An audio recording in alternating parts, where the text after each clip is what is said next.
Sup boys, in this video I'm gonna go over the basically everything except Atlas about 3.9. So the bow stuff, the Metamorph league, and well, that's pretty much it.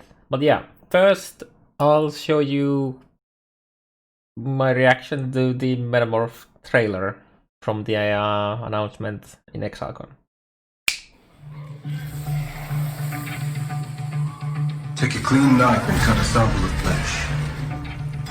Repeat 4 times. Mix the 5 samples in an equipometric solution. Heat. Stand back. The intrinsic darkness will make itself known. Observe its anger, its aggression. Observe its changing form. Never comfortable to stay in one shape for long. It will try to kill you. Best not let it. Plunge the clean knife repeatedly. Try more heat. More! Perfect. Only every living creature to go.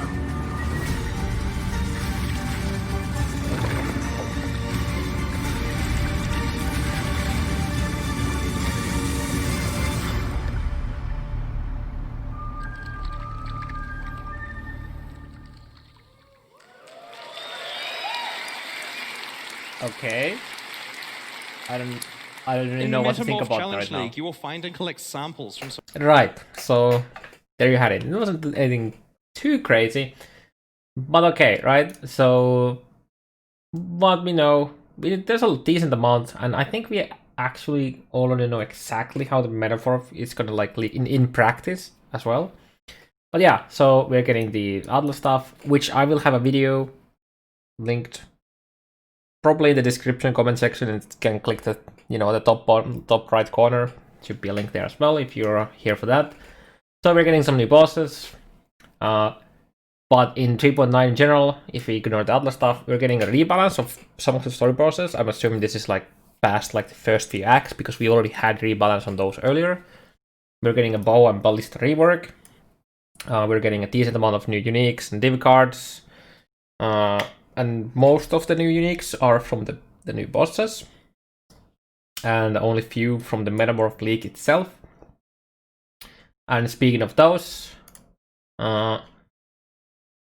pretty sure that the Metamorph specific uniques, where are they?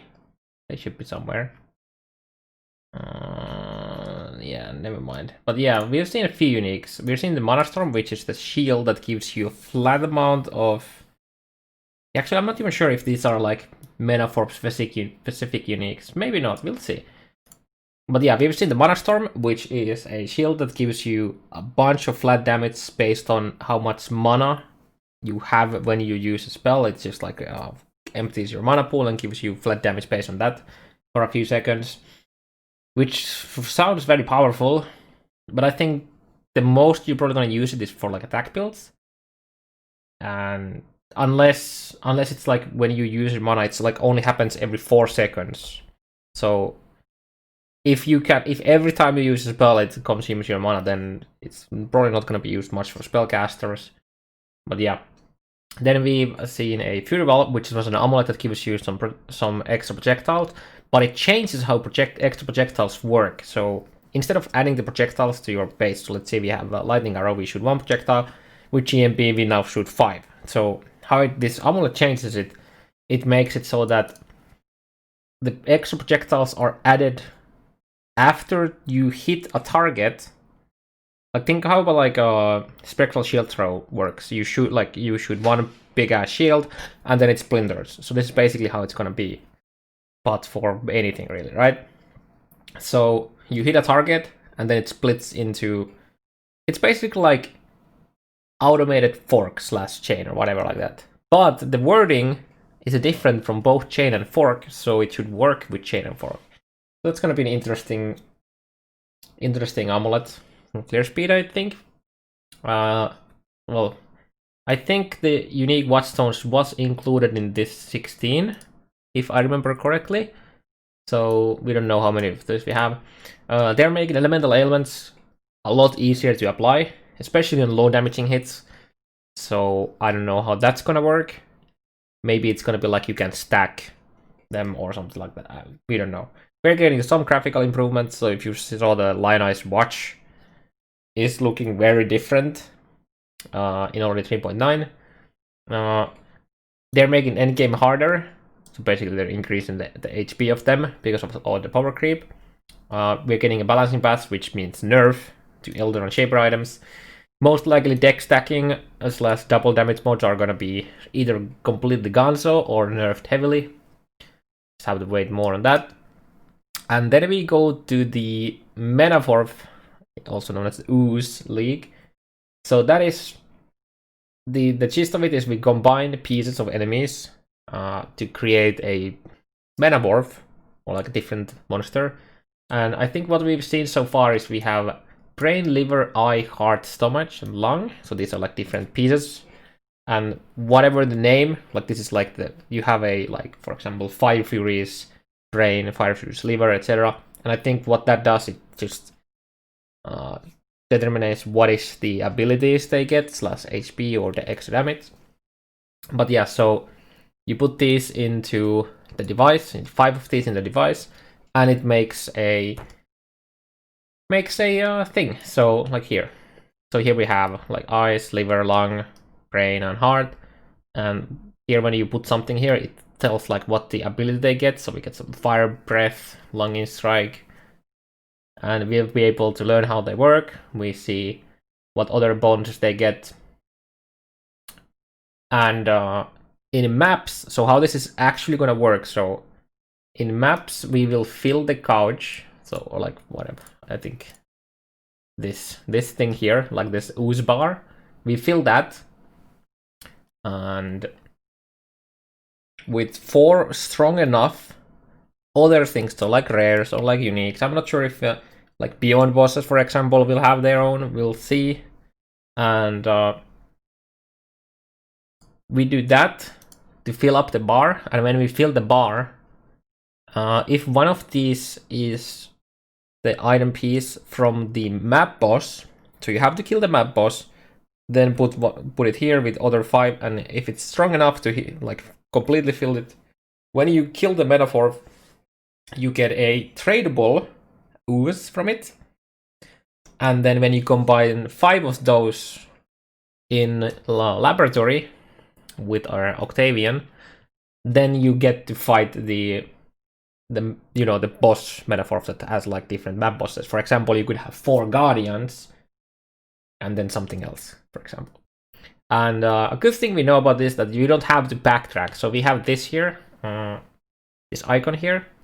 So you clear your map, then when your map is cleared, you click it, then you make your Metamorph, you fight it, boom, get out of the map, So you don't have to backtrack for like a device. It's not like randomly spawn on a place.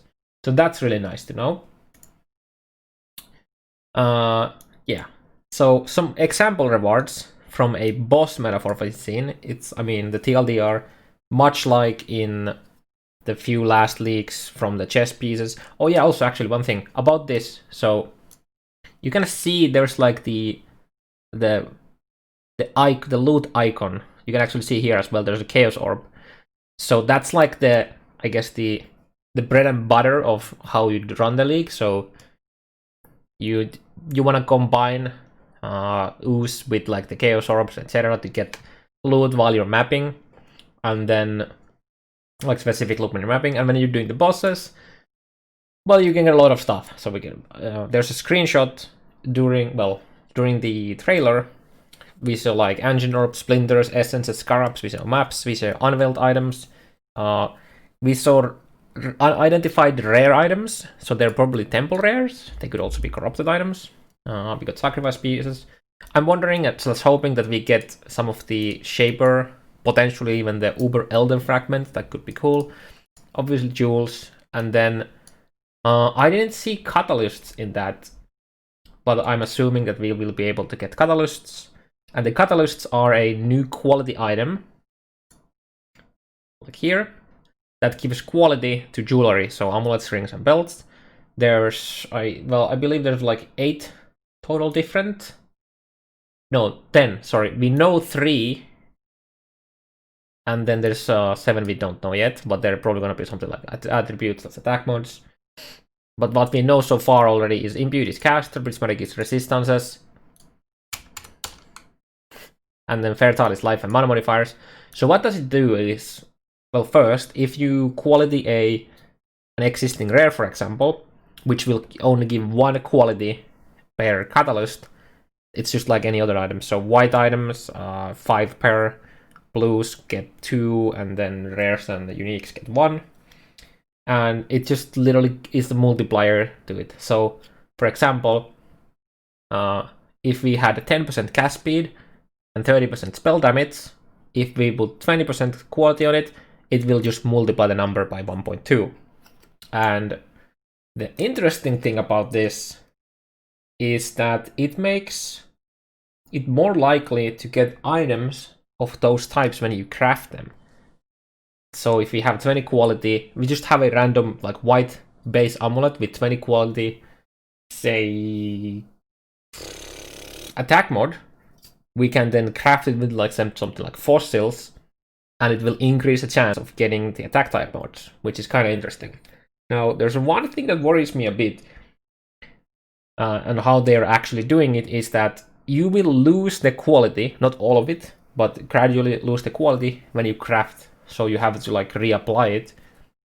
Because back in the day, when you were fusing items, or trying to 6-link or 5-link, if you put 20 quality on the item and then you're diffusing, the quality would completely vanish. And it was extremely tedious to keep reapplying the quality. So depending on how fast and how much the quality goes away when you craft, it's gonna be feel like trying to reapply, like needing to reapply it all the time. So I'm hoping that they're gonna be rare enough that common enough, at least in some of the items, that it's either not a big deal, or the quality doesn't like go away every single time you craft. Because if it goes like down even 1 every single time when you're crafting a rare or something like that, it just feels like you have to apply it again. Because why would you want to waste 19 quality, or like why would you want to craft a 19 quality amulet when you could just have 20 instead? So that depends on the rarity. Like if they're very scarce, especially the rarer ones or the good ones, it's probably not gonna be that big of a deal. It just means that you're gonna wait until you have enough of them to make the quality before you recraft again, or something like that. Or maybe you just go with 5 quality every time or something like that. It's gonna be hopefully fine, but I have some reservations when it comes to that. We'll just have to wait and see. So yeah, this is the we see the icons on the ooze when you kill mobs. But yeah, so how it like actually works as well. So in the maps, like you can't like carry these on. So if you read all of these are all from the same instance. So you will kill mobs in the instance, you get the ooze. You can't carry that ooze to the next map, but rather you have to combine the ooze in that map if you want to get the tradable one. So you have to do it all the time, every single map. You can't like hoard a lot of it and then do it. That's how it, at least it feels like, based on how Neon explained it and what we've seen so far. Because in every screenshot and in the video where somebody is fighting a boss, so this is actually not Shaper, this is just your beam. When fighting the bosses, they are either in this arena. This arena is like the Octavius's like laboratory, or we are fighting them in their own tile set. So in the video, we go here a bit. Every single shot of that is outside of the arena is people fighting. So we're fighting Innocents. This is the Innocents tile set. Then we have we have the King Crab, I don't remember the name, in his area.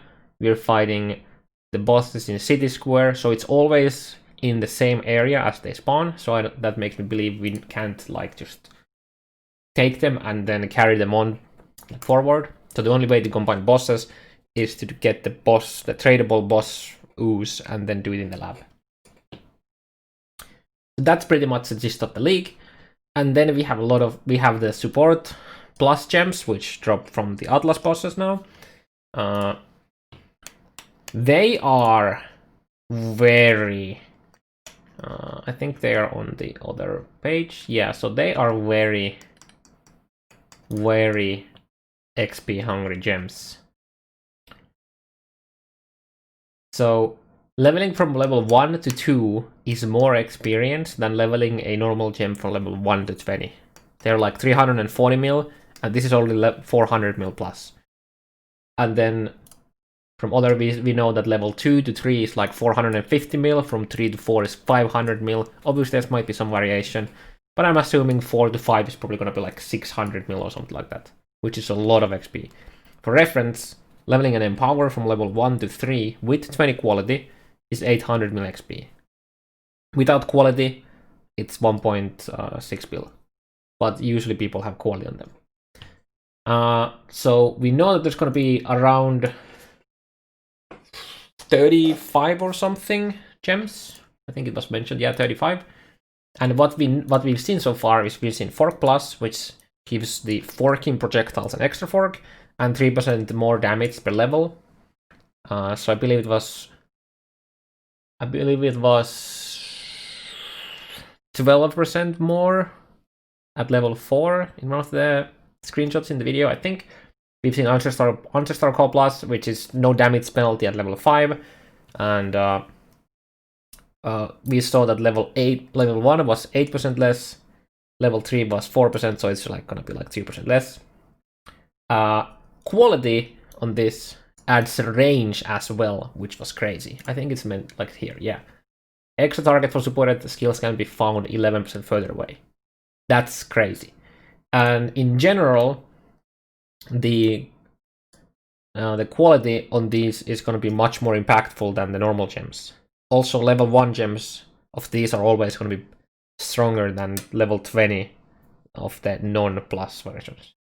And you can't be flipping these, and why would you want to? They require an insane amount of XP. So GCPs are going to be going up in price. Invest now. And then we get to, I guess we should, so GMP Plus was 5 projectiles and 30% less damage at level 5. So this is crazy AoE. Added Cold was, I think it was 50% or something more damage at level 5 compared to level 20 added Cold.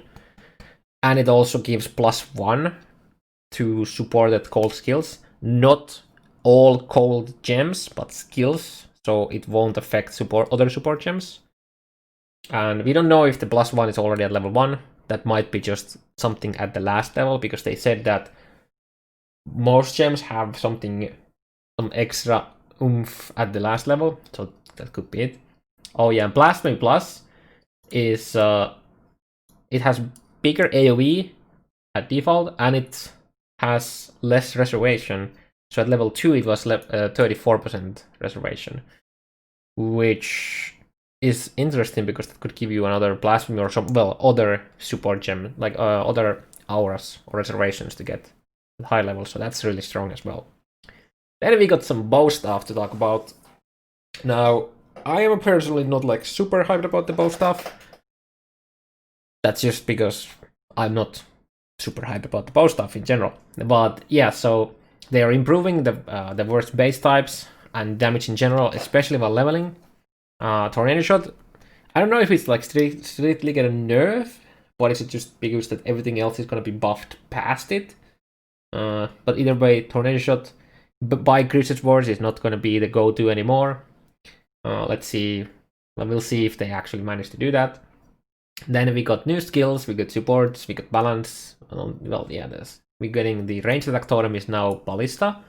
And we're getting more Ballista stuff as well.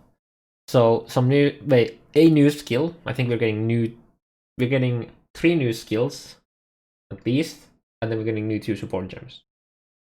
So we're getting ensnaring arrow, which is basically it stacks as low up to 3, has less impact on uniques and rares than whites, of course, just like curses, etc.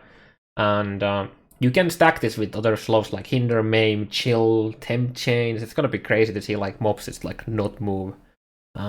Interesting thing about it is that it counts mobs always moving, even if they're not. So even if you freeze a monster and it's ensnared, it's counts as moving. So puncture. It has no duration from the looks of it. So in boss fights, placing it properly somewhere in the middle and then doing some good kiting should allow you to have the effect on it all the time. That's kind of interesting. We don't know how big the AoE is though, but so it ensnares, and when mob gets too far away, the ensnare snaps. So yeah. It also makes monsters take increased damage from physical projectile attack skills, which is a buff to Herald of Agony.